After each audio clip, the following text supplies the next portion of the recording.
충격적인 일이 벌어졌습니다. 일본 도쿄의 한 미슐랭 스타 식당에서 전례 없는 사건이 발생했습니다. 60년간 일본 전통 요리만 고집해온 노장 셰프가 한국 청년 앞에서 무릎을 꿇은 것입니다. 당신은 일본 요리를 이해하지 못해요. 냉혹한 거절과 차가운 시선 속에서도 굴복하지 않았던 그 청년. 도대체 무엇이 수십 년간 굳게 닫혀있던 장인의 마음을 열게 만들었을까요? 더욱 놀라운 것은 이 모든 변화가 단 한 그릇의 요리에서 시작되었다는 사실입니다. 전통과 혁신, 자존심과 진심이 충돌하는 그 순간까지의 극적인 여정. 작지만 강한 나라의 저력이 세계 무대에서 다시 한번 증명된 감동의 실화. 지금부터 그 놀라운 이야기가 펼쳐집니다. 시청하기 전에 좋아요와 구독은 저에게 큰 힘이 됩니다. 저는 강현우라고 합니다. 30살이 되던 해, 일본 도쿄 외곽의 한 전통 일식집에 수습 셰프로 들어가게 되었죠. 그곳은 바로 타카하시 히데오 셰프가 운영하는 미슐랭 원스타 식당이었습니다.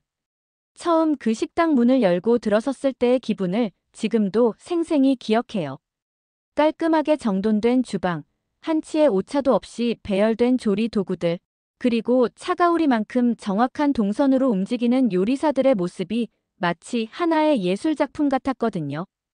드디어 진짜 일본 요리를 배울 수 있겠구나라는 생각에 가슴이 뛰었습니다.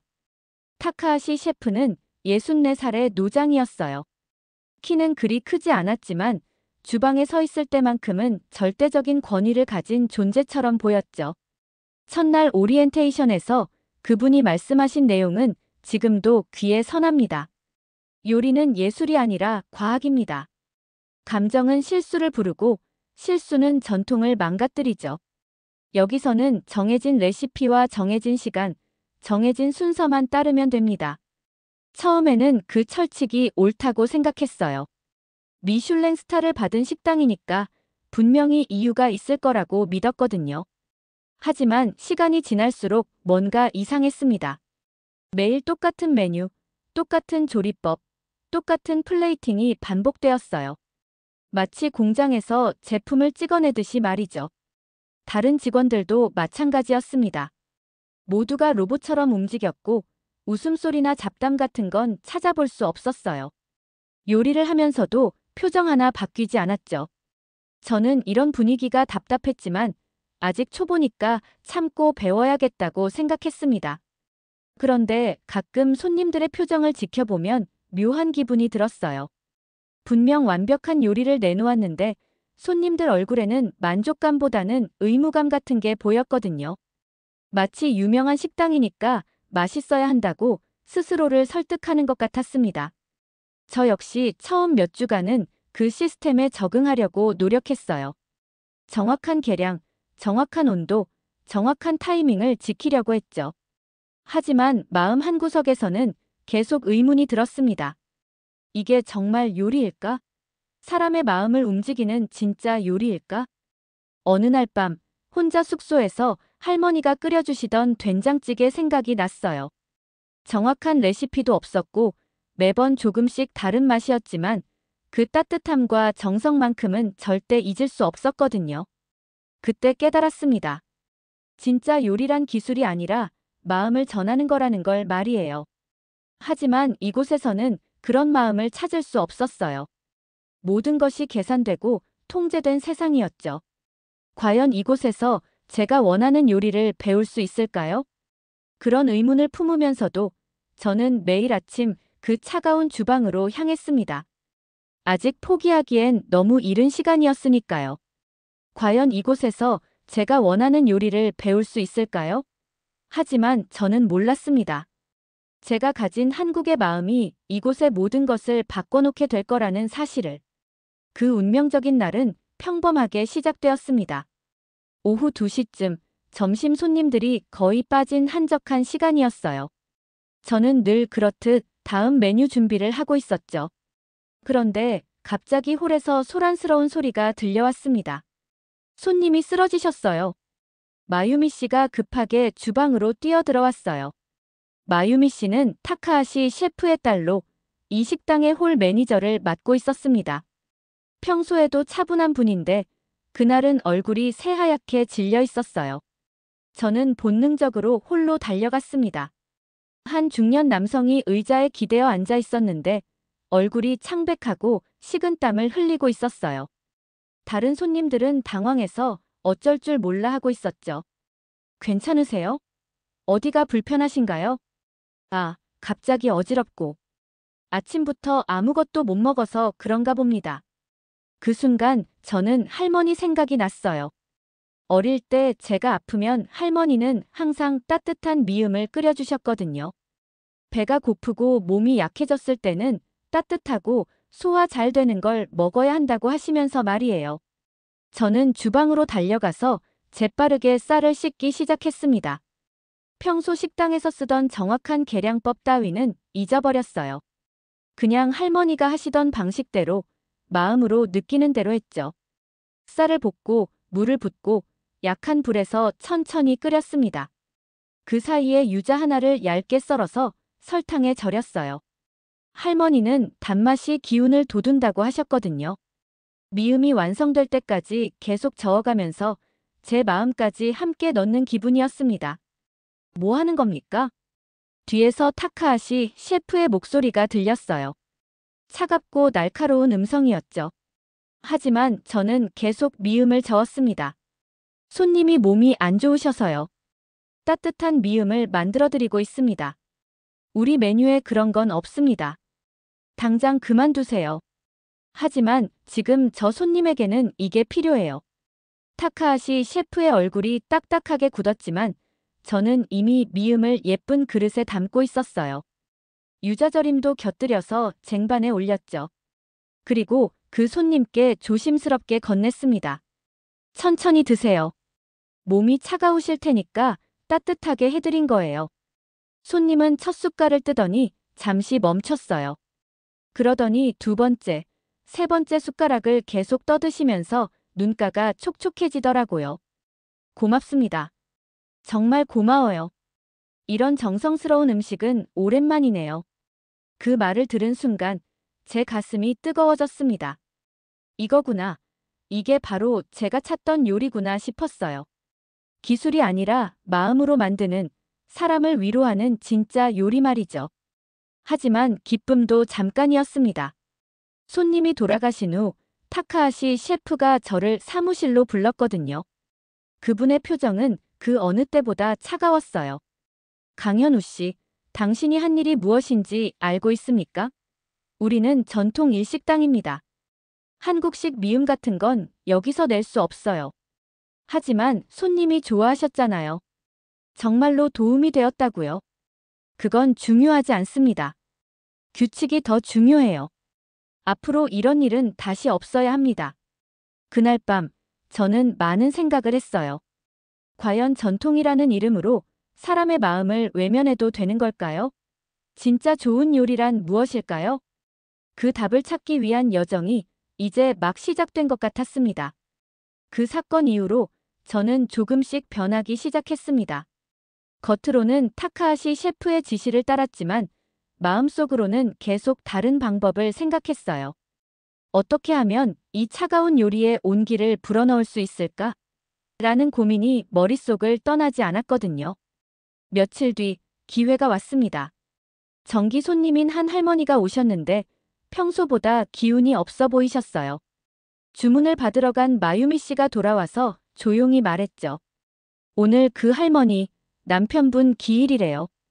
혼자 오셔서 고인이 좋아하셨던 메뉴를 주문하셨어요. 그 순간 제 마음이 먹먹해졌습니다. 그냥 정해진 메뉴를 기계적으로 만들어드릴 수는 없었어요. 뭔가 특별한 마음을 담아드리고 싶었거든요. 저는 평소 만들던 연어 사시미를 준비하면서 조금 다르게 해봤어요. 연어를 썰 때 더 정성스럽게, 더 부드럽게 썰었죠. 그리고 곁들이는 와사비도 직접 갈아서 만들었습니다. 무엇보다 접시에 담을 때 마치 꽃을 피우듯이 예쁘게 배치했어요. 할머니께서 좋은 추억을 떠올리실 수 있으면 좋겠다는 마음을 담아서 말이죠. 하지만 문제는 그 다음이었어요. 타카하시 셰프가 제가 만든 요리를 보더니 표정이 일그러졌습니다. 이게 뭡니까? 우리 플레이팅 방식과 다르잖아요. 좀 더 정성스럽게 만들어 보고 싶었어요. 그 할머니 사정이 중요한 게 아닙니다. 일관성이 중요해요. 모든 손님에게 똑같은 퀄리티를 제공하는 게 우리의 원칙이거든요. 결국 그 요리는 다시 만들어야 했어요. 타카하시 셰프가 직접 표준 플레이팅으로 다시 담아서 내보냈죠. 할머니는 조용히 드시고 가셨지만 저는 내내 마음이 무거웠습니다. 그 일을 계기로 다른 직원들의 시선도 달라졌어요. 휴게 시간에 모여 있으면 제 얘기를 하는 게 들렸거든요. 요즘 한국 사람이 좀 이상하지 않아? 자꾸 딴짓을 하려고 해. 셰프님도 예민해지셨어. 그냥 시키는 대로만 하면 되는데. 외국인이라 우리 문화를 이해 못하는 것 같아.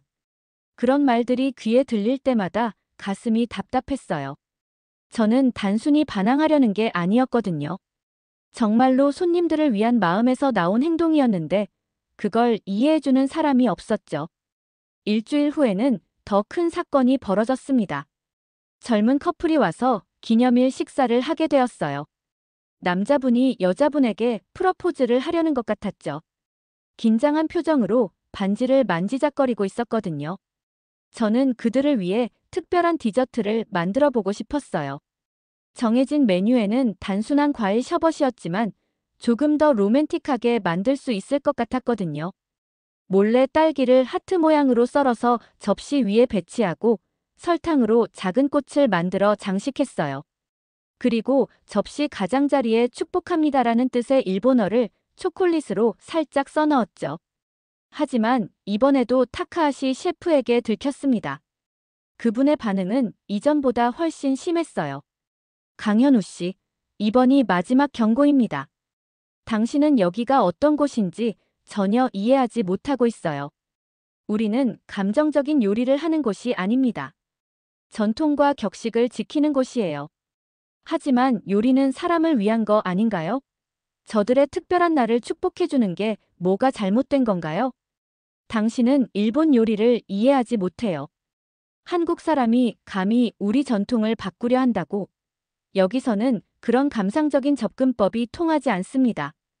그 말이 가슴에 깊이 박혔어요. 일본 요리를 이해하지 못한다는 말이 계속 머릿속에서 맴돌았거든요. 정말 제가 잘못 생각하고 있는 걸까요? 사람의 마음을 생각하는 게 그렇게 잘못된 일일까요?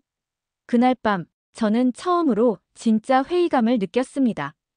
타카하시 셰프에게 그런 말을 들은 후, 저는 점점 자신감을 잃어갔습니다. 매일 아침 주방에 서는 것조차 부담스러워졌어요. 혹시 또 실수할까봐, 혹시 또 눈치를 받을까봐 전전긍긍하게 되었죠. 일주일 정도 지났을 때 저는 정말 한계를 느꼈어요.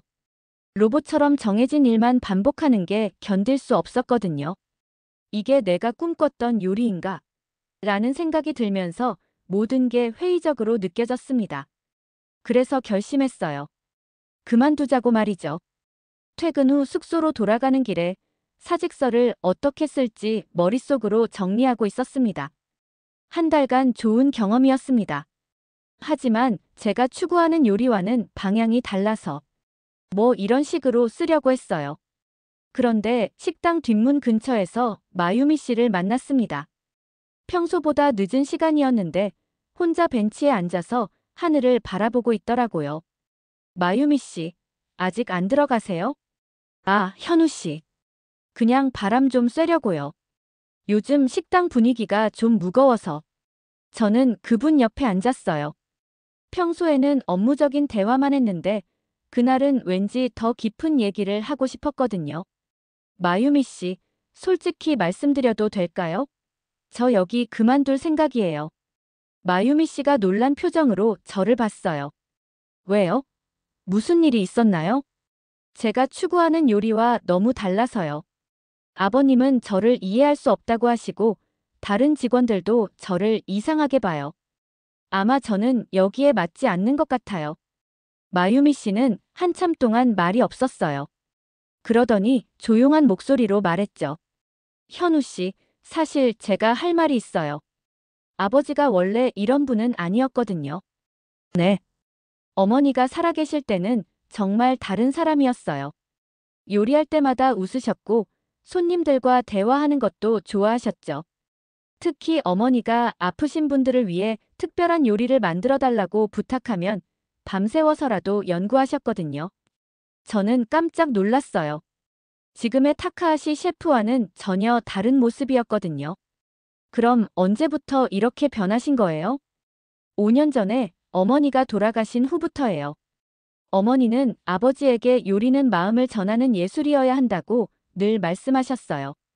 하지만 어머니를 잃고 나서 아버지는 감정을 완전히 차단해버리셨죠. 마유미 씨의 목소리가 조금 떨렸어요. 아마 너무 아파서 그러신 것 같아요. 감정을 담으면 어머니 생각이 나니까 차라리 기계적으로 하는 게 낫다고 생각하시는 거죠. 하지만 저는 알아요. 아버지도 예전 모습을 그리워하신다는 걸. 그 말을 듣고 나니 타카하시 셰프에 대한 제 생각이 완전히 바뀌었어요. 그분이 차가운 게 아니라 상처받기 싫어서 마음을 닫아버린 거였구나 싶었거든요. 그럼 현우 씨 요리를 보실 때마다 예전 생각이 나셔서 더 힘드셨을 수도 있겠네요. 그럴 거예요. 현우 씨가 하는 요리는 어머니가 추구하던 바로 그런 요리거든요. 마음을 담은 사람을 위한 요리 말이에요. 마유미 씨는 잠시 망설이더니 말을 이었습니다. 현우 씨, 그만두기 전에 한 번만 더 시도해보면 안 될까요? 아버지의 마음을 열 수 있는 방법이 있을 것 같아요. 어떤 방법이요? 현우 씨만의 진짜 요리를 보여주는 거예요. 아버지가 잊고 있는 진짜 요리의 의미를 상기시켜 드리는 거죠. 그날 밤, 저는 오랫동안 생각했어요. 정말 포기할 것인가? 아니면 한 번 더 도전해 볼 것인가? 마유미 씨의 말이 계속 마음에 남았거든요. 어쩌면 제가 이곳에 온 이유가 따로 있는 것일지도 모른다는 생각이 들었습니다. 마유미 씨와의 대화 이후 저는 새로운 결심을 했습니다. 그냥 포기하고 도망가는 게 아니라 정말로 타카하시 셰프의 마음을 움직여보자고 말이에요. 하지만 그러려면 더 확실한 근거가 필요했어요. 다음 날 마유미 씨가 조용히 저에게 다가와서 작은 종이 봉투를 건넸어요. 이걸 읽어보세요. 어머니가 돌아가시기 전에 아버지가 쓰셨던 글이에요. 그 안에는 손으로 정성스럽게 쓴 편지가 들어있었습니다. 타카하시 셰프의 글씨였어요. 사랑하는 아내에게 오늘 당신이 말했듯이 요리는 정말 마음을 전하는 예술이어야 합니다. 나는 지금까지 기술만 생각했는데 당신을 만나고 나서야 진짜 요리의 의미를 알게 되었어요. 손님의 마음을 읽고 그들이 필요로 하는 위로와 행복을 담아내는 것. 그것이 진짜 요리사의 역할이라는 걸 말이죠. 내일부터는 더 많은 사람들에게 마음을 전하는 요리를 만들어 보겠습니다. 당신이 가르쳐준 그 소중한 마음을 잊지 않고 말이에요. 편지를 읽으면서 제 눈이 촉촉해졌어요. 지금의 차가운 타카하시 셰프와는 완전히 다른 사람이 쓴 글 같았거든요. 이분도 한때는 저와 같은 마음으로 요리를 했다는 걸 알 수 있었죠. 마유미 씨, 이 편지를 보여주신 이유가 있으신가요? 아버지가 어떤 분인지 현우 씨가 알았으면 좋겠어서요. 그분도 마음속 깊은 곳에서는 예전의 그 마음을 그리워하고 계실 거예요. 저는 결심했어요. 단순히 규칙을 어기는 게 아니라 정말로 타카하시 셰프가 잃어버린 초심을 떠올리게 하는 요리를 만들어 보자고 말이죠. 마유미 씨, 제가 특별한 요리를 준비해 보려고 하는데 도움을 받을 수 있을까요? 어떤 도움이요? 한국의 전통적인 감정을 담은 요리를 일본식으로 해석해서 만들어 보고 싶어요. 아버님이 잊고 계신 마음을 담은 요리가 어떤 건지 보여드리고 싶거든요. 마유미 씨의 눈이 반짝였어요. 좋은 생각인 것 같아요. 하지만 아버지 몰래 해야겠죠? 당연히요. 완성된 후에 자연스럽게 선보이는 게 좋을 것 같아요. 우리는 계획을 세우기 시작했어요. 평소 타카하시 셰프가 없는 시간대를 활용해서 제가 특별한 메뉴를 연구해 보기로 했죠. 한국의 정성스러운 요리법을 일본의 세련된 기법과 결합시켜서 진짜 마음을 담은 요리를 만들어 보자고 했습니다. 첫 번째 시도는 할머니의 미역국을 현대적으로 해석한 요리였어요. 미역의 부드러운 식감은 살리되 일본식 다시마 육수와 결합해서 더 깊은 맛을 내보려고 했죠. 거기에 작은 새우와 달걀을 넣어서 영양도 풍부하게 만들었습니다. 마유미 씨는 제가 요리하는 모습을 지켜보면서 조언을 해주었어요. 현우 씨 요리를 보면 정말 마음이 따뜻해져요. 어머니가 하시던 요리와 비슷한 느낌이 나거든요. 정말요? 그럼 방향이 맞는 것 같네요. 며칠 동안 우리는 비밀스럽게 연구를 계속했어요. 한국의 된장찌개를 일본식 미소스프로 재해석한 요리, 김치에 발효된 깊은 맛을 일본 전통 절임과 결합한 반찬, 그리고 한국의 정성스러운 손만두를 일본식 플레이팅으로 예쁘게 담아낸 요리까지 말이죠. 가장 중요한 건 메인 요리였어요. 저는 할머니가 명절 때마다 만들어주시던 갈비찜을 떠올렸습니다. 하지만 그걸 그대로 내놓을 수는 없었죠. 일본식 테리야키 기법을 활용해서 소고기를 부드럽게 조리한 후 한국 전통 양념으로 마무리하는 방식을 생각해냈어요. 이 요리의 핵심은 시간이에요. 마유미 씨에게 설명했죠. 급하게 만들면 고기가 질겨지거든요. 오랫동안 정성스럽게 끓여야 진짜 맛이 나죠. 마치 사람의 마음을 얻는 것처럼 말이에요. 마유미 씨가 고개를 끄덕였어요. 그런 정성이 바로 어머니가 말씀하시던 거예요. 요리에 시간과 마음을 들이는 것 말이죠. 일주일 정도 준비한 후 드디어 완성된 코스 요리가 나왔습니다. 겉보기에는 일본 요리 같았지만 그 안에는 한국의 정성과 마음이 가득 담겨 있었어요. 언제 이걸 선보일까요? 마유미 씨가 물었어요. 특별한 손님이 올 때까지 기다려봐요. 정말 중요한 순간에 내놓아야 의미가 있을 것 같거든요. 그런데 마침 좋은 기회가 찾아왔습니다. 마유미 씨가 흥미로운 소식을 전해줬거든요. 현우 씨, 다음 주에 소노다 켄지 씨가 오신대요. 소노다 켄지는 일본에서 가장 유명한 미식 평론가 중 한 분이었어요. 그분의 리뷰 하나로 식당의 운명이 바뀔 수도 있는 영향력 있는 인물이었죠. 비밀 방문이신가요?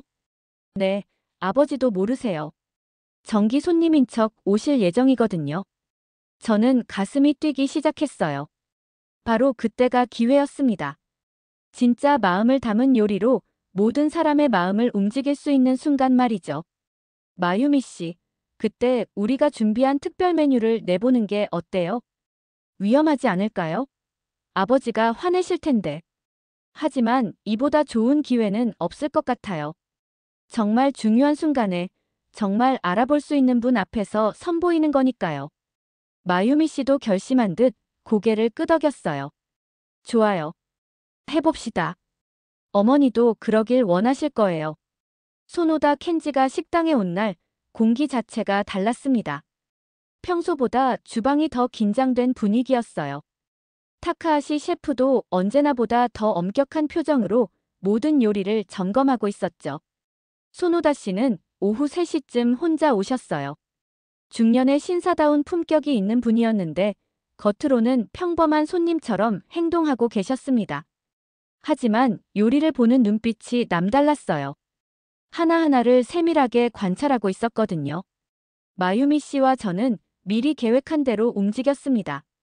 정규 메뉴가 나간 후 마지막 코스 직전에 제가 준비한 특별 요리를 슬쩍 끼워 넣기로 했어요. 현우 씨, 정말 괜찮을까요? 마유미 씨가 마지막으로 확인했어요. 지금이 아니면 기회가 없을 것 같아요. 해봅시다. 저는 조심스럽게 제 특별 메뉴를 준비하기 시작했어요. 한국식 감정을 담은 소고기 요리를 일본식으로 플레이팅했죠.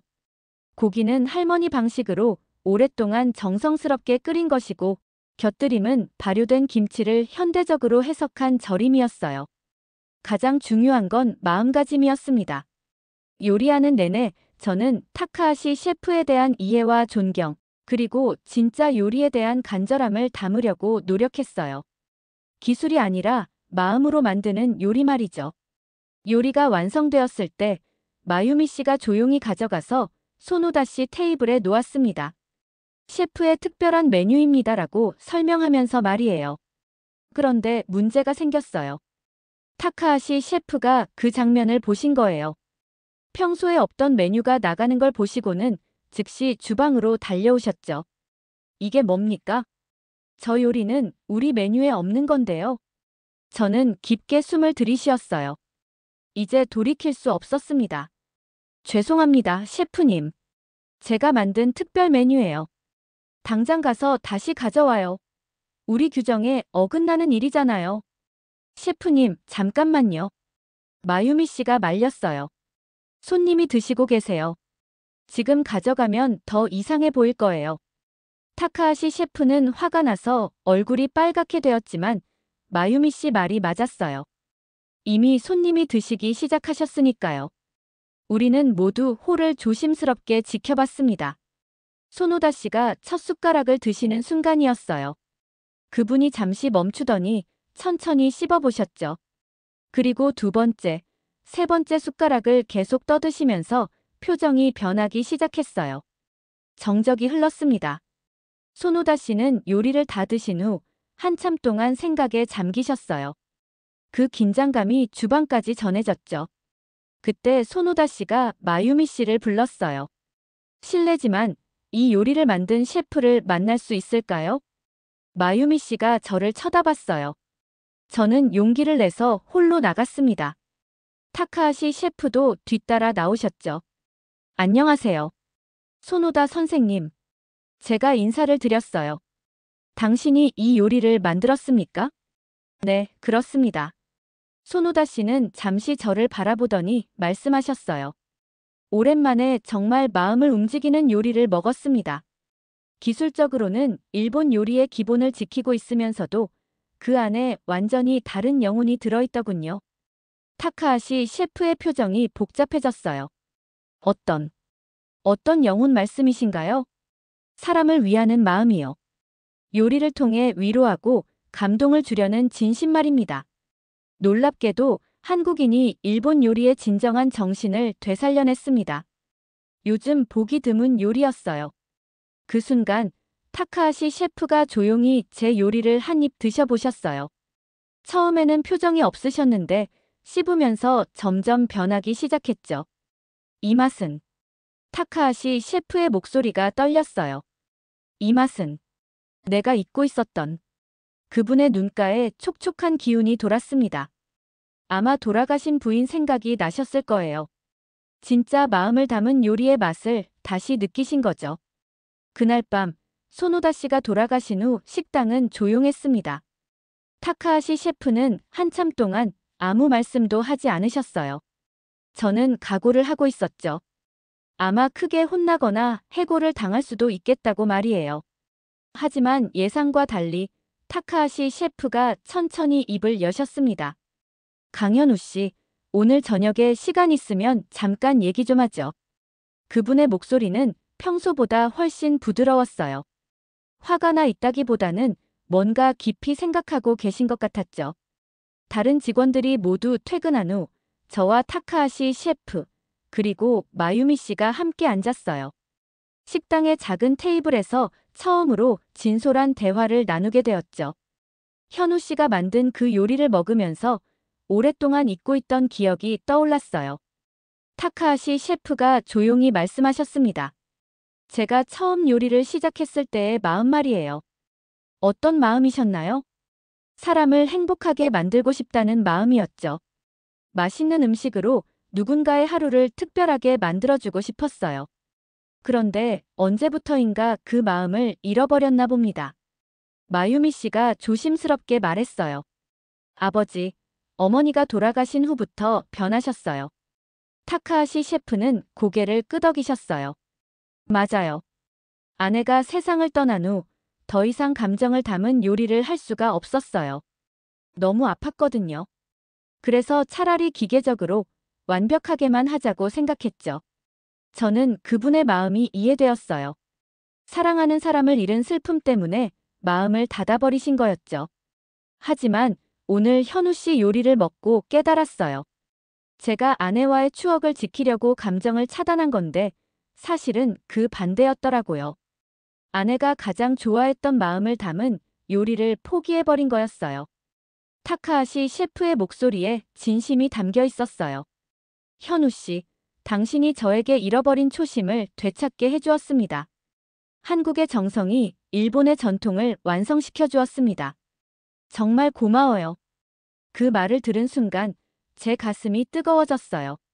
그동안의 모든 고생이 보상받는 기분이었거든요.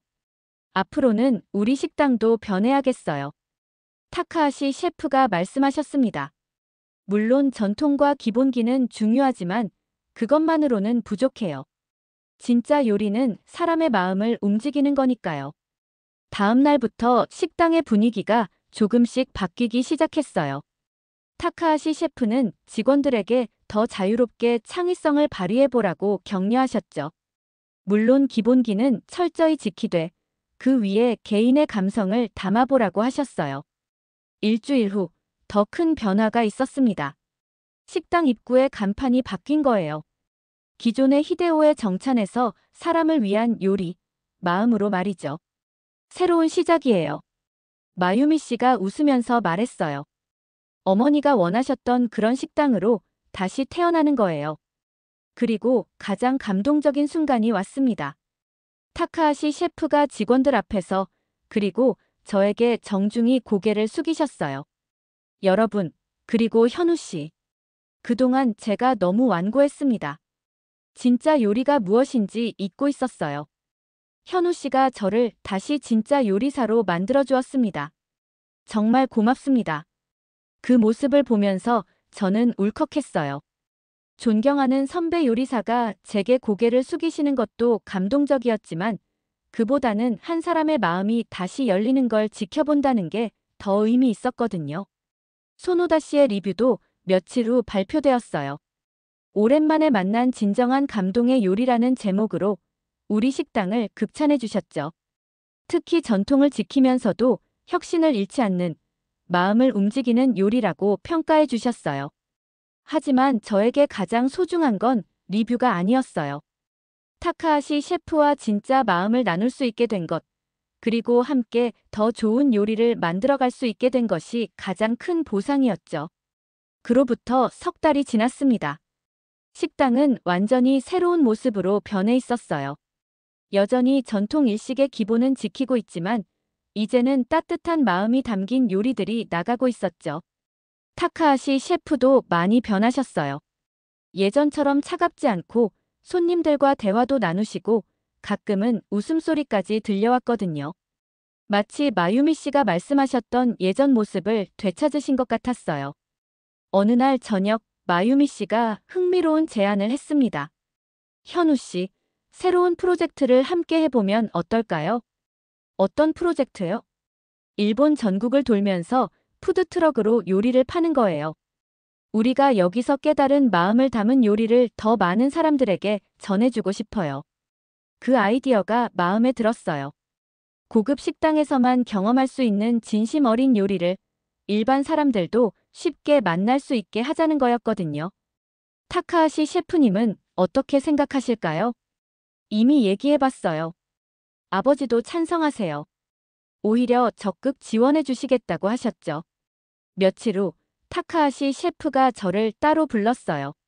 현우 씨, 마유미랑 함께 새로운 도전을 해보세요. 저는 여기서 식당을 지키면서 여러분을 응원하겠습니다. 하지만 식당 일은 어떻게 하시려고요? 걱정 마세요. 이제 다른 직원들도 마음을 담은 요리가 뭔지 알게 되었으니까요. 그리고 가끔 여러분이 새로운 메뉴를 개발하면 여기서도 함께 선보이면 되죠. 타카하시 셰프가 웃으면서 말씀하셨어요. 진짜 요리는 한 곳에 머물러 있는 게 아니라 더 많은 사람들에게 전해져야 하는 거예요. 현우 씨가 저에게 그걸 가르쳐 주었잖아요. 그렇게 해서 저와 마유미 씨의 새로운 여행이 시작되었습니다. 푸드트럭에는 왜 요리 마이너스 마음을 담은 한 그릇이라는 이름을 붙였어요. 첫 번째 목적지는 오사카였습니다. 그곳에서 저희는 한국의 정성스러운 요리법과 일본의 세련된 기법을 결합한 새로운 메뉴들을 선보였어요. 바쁜 직장인들을 위한 따뜻한 국물 요리, 아이들을 위한 예쁘게 꾸민 도시락, 어르신들을 위한 부드러운 죽 등 말이죠. 가장 기억에 남는 순간은 한 할머니가 저희 푸드트럭에 오셨을 때였어요. 그분은 제가 만든 미역국을 드시면서 눈물을 흘리셨거든요. 이 맛. 옛날에 어머니가 끓여주시던 그 맛이네요. 어떻게 이런 요리를 만들 생각을 하셨어요? 할머님을 생각하면서 만들었어요. 모든 요리에는 누군가를 위하는 마음이 들어가야 한다고 생각하거든요. 그분이 환하게 웃으시면서 말씀하셨어요. 젊은 친구가 참 좋은 마음을 가지고 있구나. 이런 요리를 만드는 사람이 있어서 세상이 따뜻해지는 것 같아. 그런 순간들이 쌓여가면서 저는 확신하게 되었어요. 제가 찾던 진짜 요리가 바로 이거구나 하고 말이죠. 지금도 저희는 일본 곳곳을 돌아다니면서 사람들에게 마음을 담은 요리를 선보이고 있습니다. 때로는 외로운 대학생에게 집밥 같은 따뜻함을, 때로는 힘든 일을 마친 직장인에게 위로가 되는 한 그릇을, 때로는 가족의 특별한 날을 축하하는 정성스러운 요리를 말이죠. 타카하시 셰프와는 지금도 연락을 주고받고 있어요. 가끔 새로운 메뉴를 개발하면 서로 공유하고 월에 한 번씩은 식당에 들러서 함께 요리를 하기도 하죠. 얼마 전에는 그분이 이런 말씀을 하셨어요. 현우 씨 덕분에 저는 진짜 요리사가 될 수 있었어요. 기술만 아는 요리사가 아니라 사람의 마음을 이해하는 요리사로 말이죠. 하지만 저는 오히려 제가 더 많이 배웠다고 생각해요. 전통의 소중함도, 기본기의 중요함도, 그리고 무엇보다 한 사람의 마음을 여는 것이 얼마나 큰 의미인지도 깨달았거든요. 지금 이 순간도 어디선가 누군가는 따뜻한 요리 한 그릇을 필요로 하고 있을 거예요. 그런 분들을 위해 저는 계속 요리할 겁니다. 기술이 아니라 마음으로, 완벽함이 아니라 정성으로 말이죠. 진짜 요리는 마음이었습니다. 그걸 깨닫게 해준 모든 분들께 감사하면서 저는 오늘도 새로운 마음을 담은 요리를 준비합니다. 더 많은 사람들의 마음을 따뜻하게 만들어줄 그 한 그릇을 위해서 말이에요. 작은 나라 출신이지만 우리의 정성과 마음만큼은 세계 어디에 내놓아도 당당합니다. 그것이 바로 우리가 가진 진짜 힘이었습니다. 오늘의 이야기는 여기까지입니다. 오늘의 사연이 마음에 드셨다면 구독, 좋아요 부탁드리겠습니다. 소중한 시간, 긴 이야기 끝까지 들어주셔서 진심으로 감사합니다. 앞으로도 더 좋은 사연으로 여러분을 찾아오겠습니다.